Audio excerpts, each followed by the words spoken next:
কে রে? তুই কে? আর তো কি দেব? চান্দা দে, চান্দা।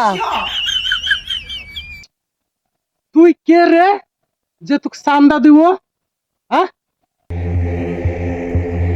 এই আমি হলো চান্দা ভাই, চান্দা দে, নাহলে ছান্ডে বান্দে ক্লোজ করে দেবো। সবই বুঝলো তুই চান্দা ভাই, কিন্তু তোকে চান্দা দিব কিসের কারণে তাই বল। এই তুই যে পুলের ধারে জঙ্গল কাটেছিস, এ চান্দা দে, চান্দা। তুই নিবি চান্দা? ঠিক আছে, এই লে। প্লিজ আমাকে ক্ষমা করে দাও, প্লিজ।